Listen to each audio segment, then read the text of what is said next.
فارسی کا لفظ ہے شب. شب مانے رات، قدر مانے لیلۃ القدر کی رات، بڑی عظمت والی رات. اور حدیث پاک میں آتا ہے کہ یہ کئی راتیں ایسی ہیں جو اللہ رب العزت ان راتوں میں اگر انسان صدق دل کے ساتھ، سچے دل کے ساتھ اگر کوئی دعا مانگے تو اللہ فرماتا ہے میں اس کی دعا کو قبول فرماتا ہوں. سبحان اللہ. اس لیے اس رات کو شب قدر کہا گیا. اس رات کو شب قدر کہا گیا، عظمت والی رات، اچھی والی رات. حضرات ایک پاؤں اٹھا رہے ہیں دوسرے کا پتہ نہیں. زندگی کتے کی موت ہے. آج انسان کی موت کتے سے بھی بدتر ہو رہی ہے. اس لیے خدا کے خوف سے ڈرو اور ہر وقت اس رب سے توبہ کرو، استغفار کرو. اللہ ہمیں جہاں بھی موت آئے ایمان پر خاتمہ فرمائے. اور میری نظر میں جہاں تک میرا اپنا تجربہ ہے، حالانکہ میری عمر سے زیادہ لوگ بیٹھے ہیں ہمارے بزرگ، مگر میرا جہاں تک تجربہ ہے میرا دو چیزوں پر اتفاق. ایک تو وہ انسان، اس انسان کو بڑا خوش نصیب مانتا ہوں میں آج کے دور میں جسے اپنے گھر ایمان پر موت آئے. اور دوسرا جو اپنی بیٹی یا بیٹے کو باعزت اپنے گھر سے رخصت کر دے، یہ سب سے بڑا جہاد. میری نظر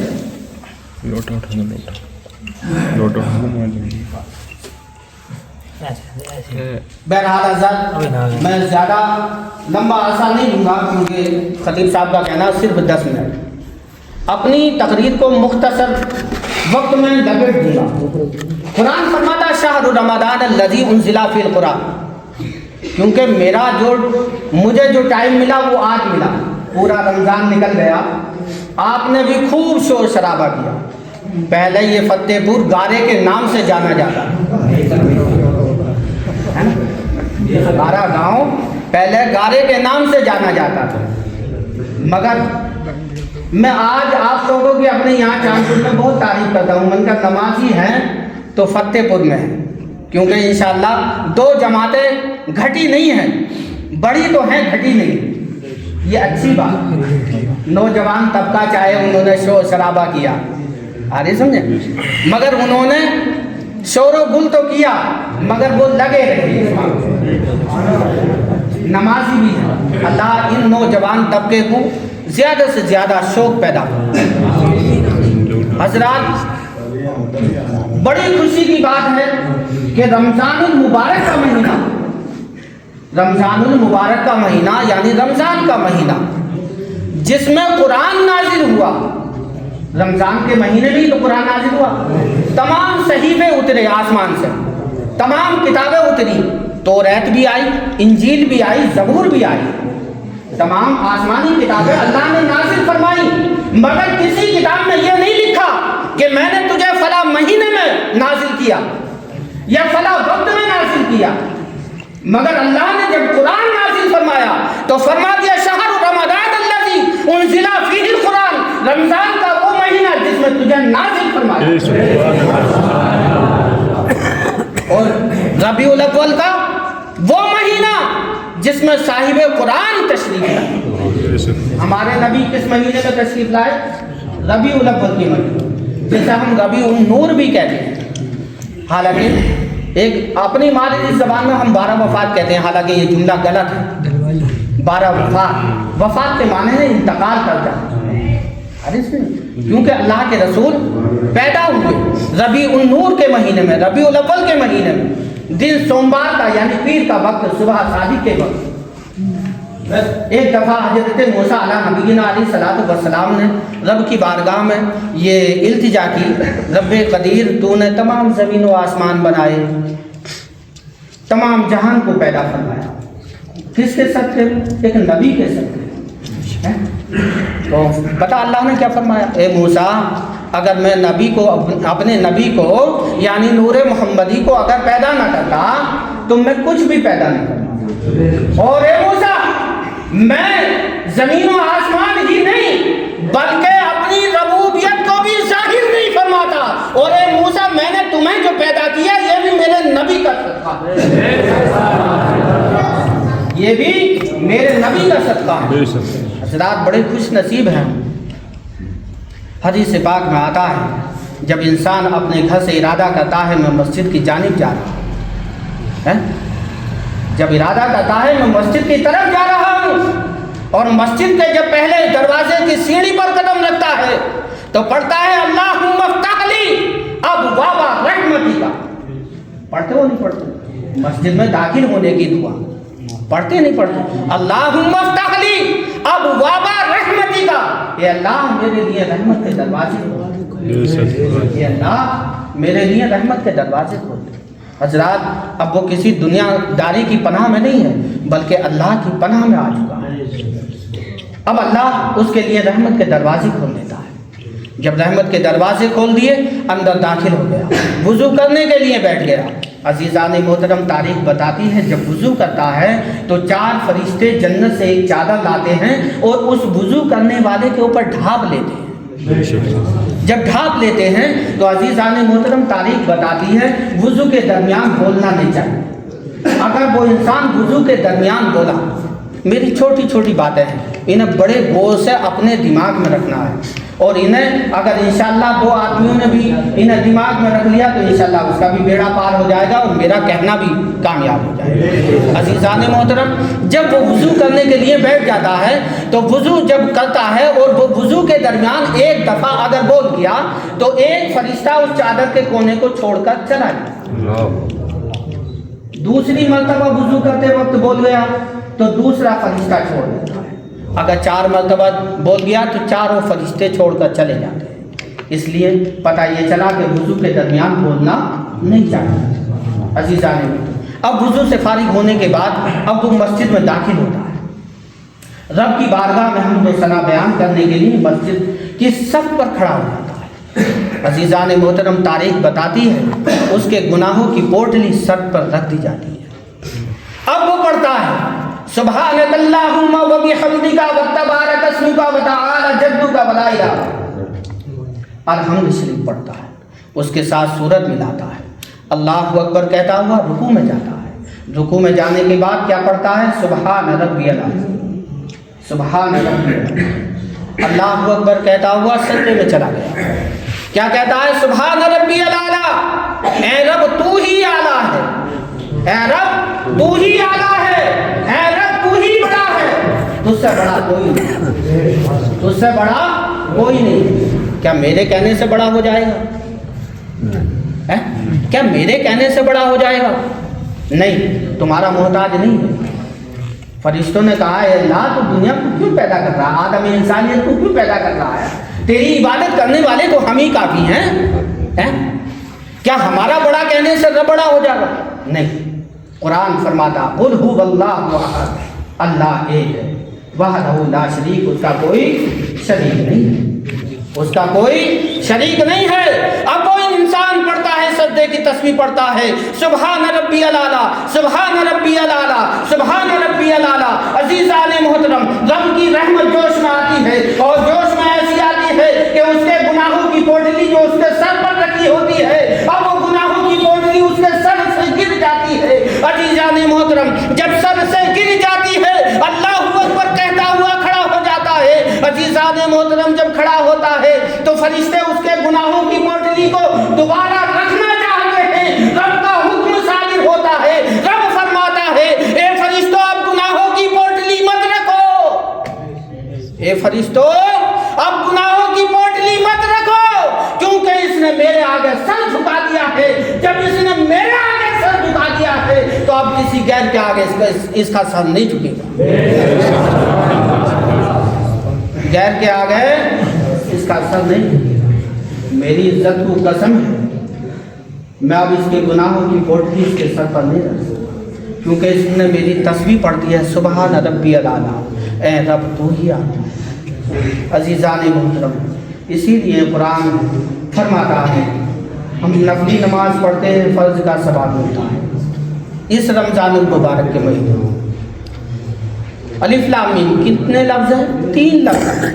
الف لام میم 3 لفظ، 30 نیکیاں ملتی ہیں، مگر رمضان المبارک میں ایک نیکی کے بدلے 70 نیکیاں، دگنا چوگنا کر دیا اللہ نے اس رمضان المبارک کے صدقے میں، اس مہینے کے صدقے میں۔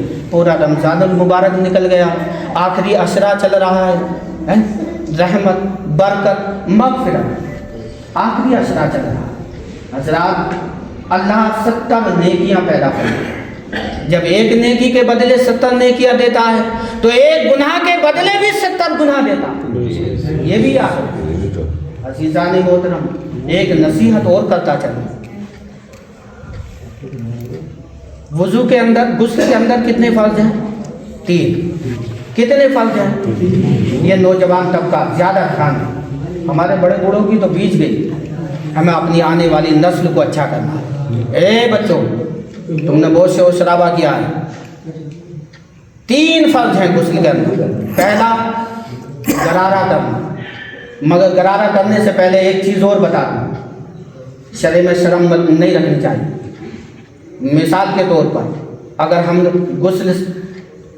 غسل کی حاجت میں ہیں تو ہمیشہ یاد رکھو اتنے ہاتھوں کو دھو، ناف سے نیچے کا حصہ دھو دو، ناف سے، جانتے ہو ناف، ٹونڈی، نیچے کا حصہ دھو دو، گٹوں تک ہاتھ دھو دیے، نجاست ختم۔ اب غسل شروع ہوا۔ پہلا فرض، پانی لو، غرارہ کرو، کتنی دفعہ؟ 3 دفعہ۔ پہلا فرض غرارہ کرنا۔ دوسرا فرض ناک میں پانی چڑھانا، کتنی دفعہ؟ 3 بار۔ تیسرا فرض سب سے پانی ڈالو تاکہ پورے جسم پہ چلا جائے۔ یہ 3 فرض ہیں، اگر تم نے یہ نہیں کیے تو پورے سمندر میں نہا لینا پاک نہیں ہوتا۔ ہمیشہ یاد رکھو، آپ نے حدیث پاک کا ٹکڑا علماء کی زبانی سنا ہوگا، اللہ کے رسول صلی اللہ تعالیٰ علیہ وسلم ایک راستے سے گزر رہے تھے، 2 قبروں پر عذاب ہو رہا تھا۔ اللہ کے رسول صلی اللہ تعالیٰ علیہ وسلم نے دیکھا 2 قبروں پر عذاب ہو رہا ہے۔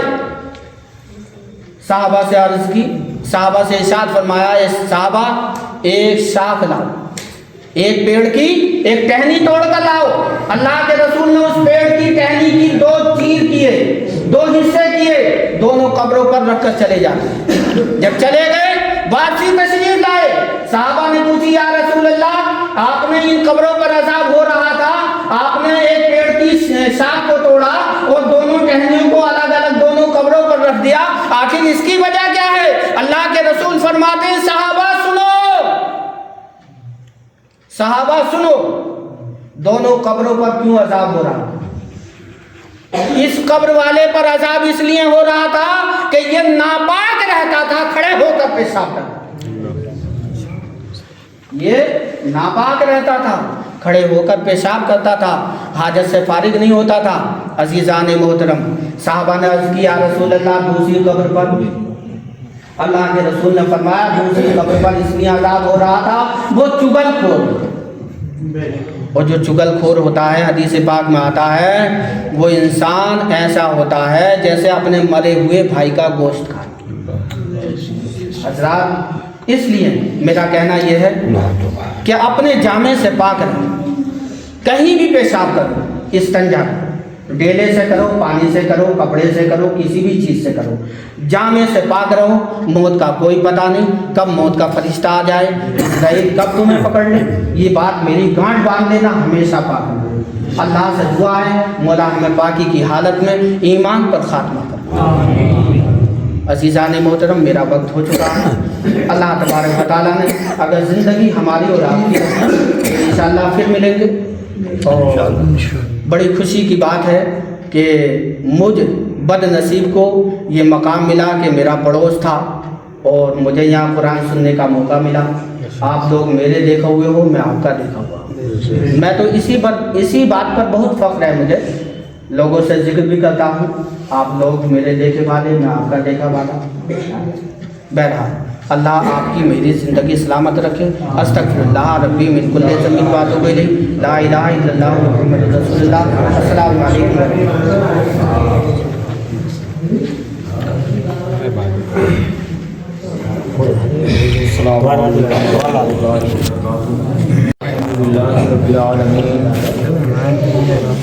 والصلاة على حبيبه الكريم أما بعد فأعوذ بالله من الشيطان الرجيم بسم الله الرحمن الرحيم اقرأ باسم ربك الذي خلق صدق الله مولانا العظيم وصدق رسوله النبي الأمين المتين المبين الكريم ونحن على ذلك لمن الشاكرين والشاكرين الحمد لله رب العالمين.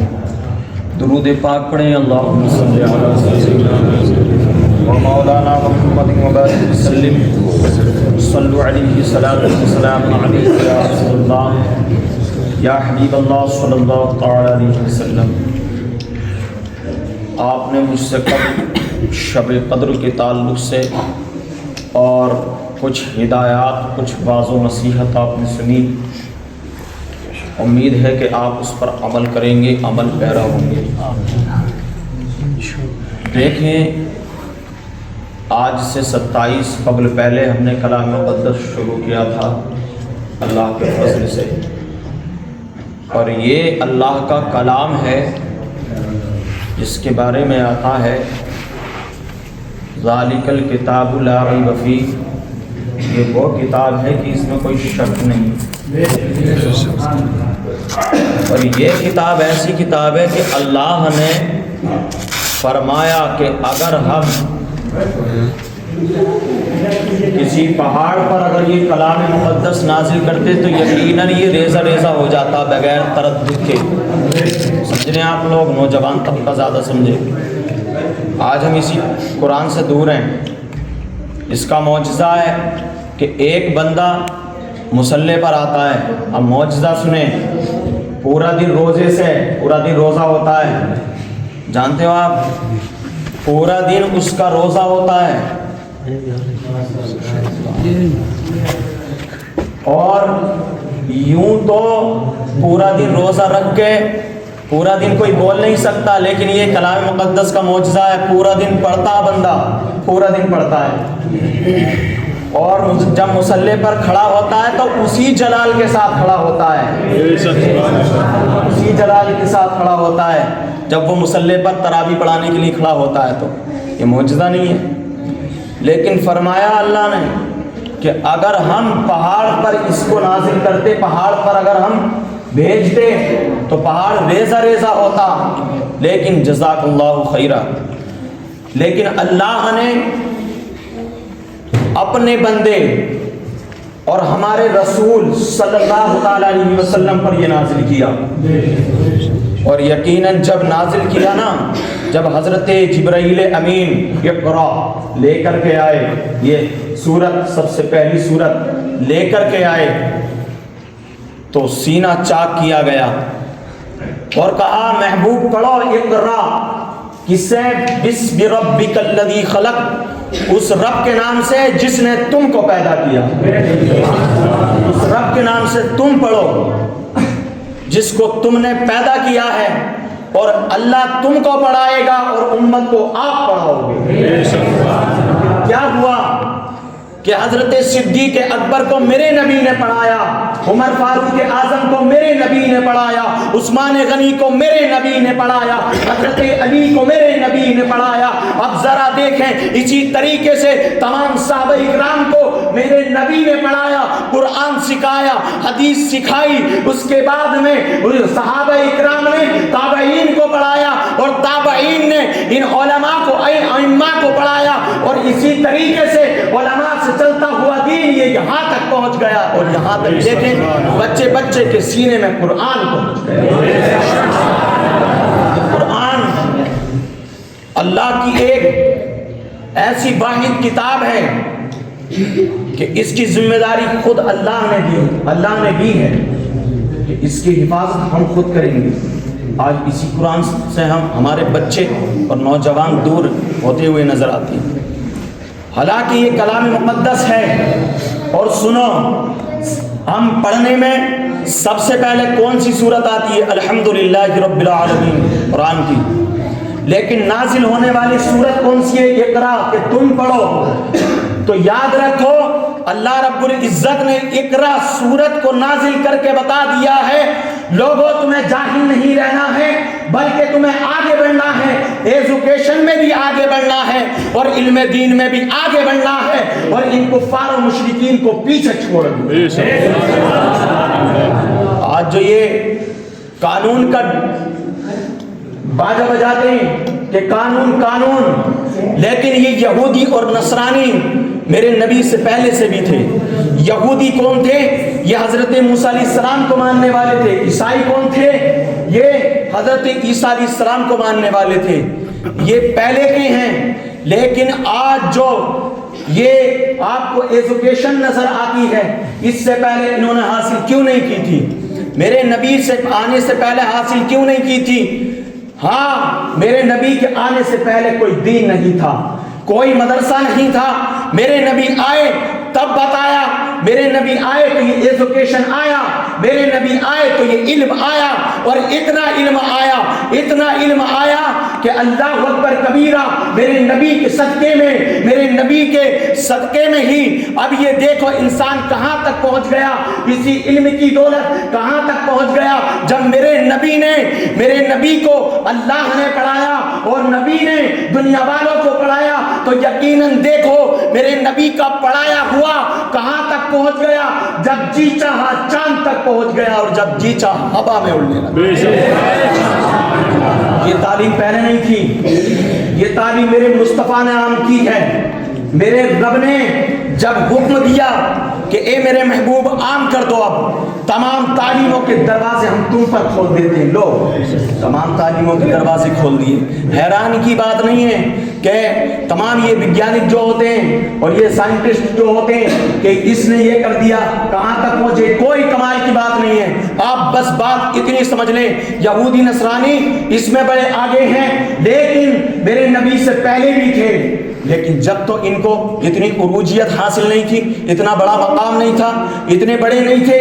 یقیناً جب میرے نبی آئے تو یہ آگے بڑھے، جب میرے نبی آئے تو یہ سمجھے، جب میرے نبی آئے، جب میرے نبی کی تعلیم، جب انہوں نے آج بھی دیکھیں آپ، جب کوئی بات ہوتی ہے نا تو میرے نبی کی حدیث کو اٹھاتے ہیں، میرے نبی کی حدیث کو وہ اٹھاتے ہیں، ہے نہیں ہے؟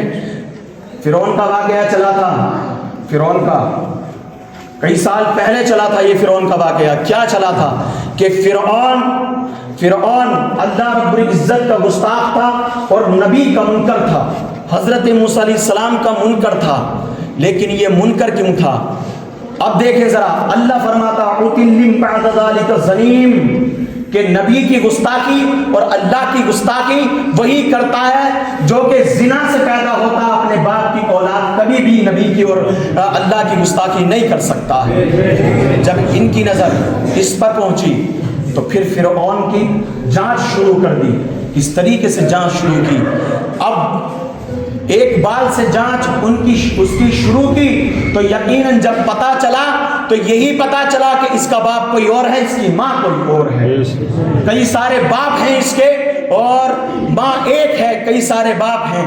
تو پھر اس سے پتہ یہ چلا کہ نبی کا گستاخ اور اللہ کا گستاخ وہی ہے جو کہ زنا سے پیدا ہوتا ہے۔ عُتِلٍّ بَعْدَ ذَلِكَ زَنِيمٍ، سمجھ رہے ہیں آپ لوگ؟ تو یہ ایجوکیشن اور یہ جو تعلیم ہے میرے مصطفیٰ نے عام کر دی ہے۔ آپ سے کہنا چاہتا ہوں یہ کلام مقدس ہے، آپ کلام مقدس سیکھیں، آپ کو بڑا لطف آئے گا، آپ اپنے بچوں کو بھی سکھائیں، بڑا لطف آئے گا۔ اس کو جب پڑھتے ہیں نا تو جھومتے جاتے ہیں اور پڑھتے جاتے ہیں۔ ادھر بندہ پڑھتا ہے اور جھومتا ہے، یقیناً ادھر سے اللہ کی رحمتیں نازل ہوتی رہتی ہیں، ادھر سے اللہ کی رحمتیں نازل ہوتی ہیں۔ یہ اللہ کا خاص فضل ہوتا ہے جب بندہ کلام مقدس پڑھتا ہے۔ یوں تو تمام کتابیں ہیں، آپ پورا دن پڑھ کے دیکھ لینا، آپ کا سر پھٹ جائے گا، لیکن یہاں دیکھیں پورا ذہنی دباؤ ہوتا ہے جب تراویح پڑھانے کے لیے بندہ جاتا ہے، پورا دن ذہنی دباؤ ہوتا ہے، ہائے ہائے پارا پہلے یاد کرنا ہے، پھر اس کو یاد رکھنا ہے، پھر مقتدیوں کے سماعتوں کے حوالے کرنا ہے۔ یہ کسی اور کا کمال نہیں ہے، اوپر سے اللہ کی رحمت اس پر نازل ہوتی ہے، اور یہ کلام مقدس کا معجزہ ہے، اور نبی پاک صلی اللہ تعالی علیہ وسلم کا سلام اس پر ہوتا ہے۔ جو کلام مقدس یاد کر لیتا ہے وہ حافظ قرآن ہو جاتا ہے، اور یہی کلام مقدس ہے جب اس کا ترجمہ اور تفسیر پڑھ لیتا ہے، جب اس کو جانچ لیتا ہے، اس کی آیتوں کے اندر چلا جاتا ہے تو وہ عالم دین کہلاتا ہے، جب اس کو پڑھانے بیٹھتا ہے تو استاد کہلاتا ہے، جب اس کو پڑھا کر کے وہ نبٹ جاتا ہے، اور قسم خدا کی اسی کو پڑھ کے اسی کے اندر گھس کے اسی کے ماتحت جب وہ فیصلے کرنے لگتا ہے تو وہ قاضی کہلاتا ہے، اور جب اس پر عمل کرنے لگتا ہے تو پھر وہ ولی کہلاتا ہے۔ کچھ نہیں ہو سکتا، بس یہ ہے کلام مقدس، ابتدا بھی یہ ہے اور آخر بھی یہ ہے۔ اللہ سے دعا ہے کہ الہ العالمین ہم سبھی کو عمل خیر کرنے کی توفیق عطا فرمائے۔ ایک مرتبہ کلمہ طیبہ پڑھ لے، لا الہ الا اللہ محمد رسول اللہ صلی اللہ علیہ وسلم۔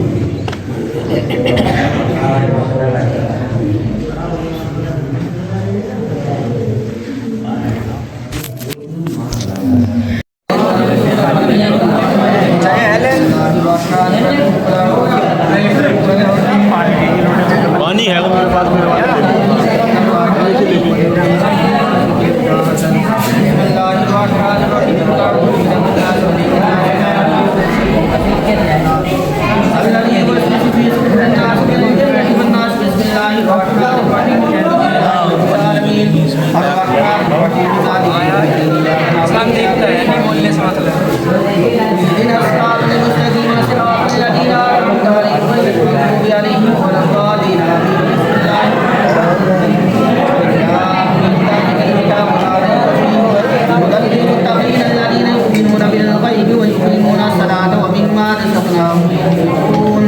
والذين يؤمنون بما أنزل إليك وما أنزل من قبلك وبالآخرة هم يوقنون أولئك على هدى من ربهم وأولئك هم المفلحون وإلهكم إله واحد لا إله إلا هو الرحمن الرحيم إن رحمة الله قريب من المحسنين وما أرسلناك إلا رحمة للعالمين ما كان محمد أبا أحد من رجالكم ولكن رسول الله وخاتم النبيين وكان الله بكل شيء عليما إن الله وملائكته يصلون على النبي يا أيها الذين آمنوا صلوا عليه وسلموا تسليما اللهم صل على سيدنا ومولانا محمد وبارك وسلم صلوا عليه صلاة وسلام عليك يا رسول الله أعوذ بالله من الشيطان الرجيم بسم الله الرحمن الرحيم ألا إن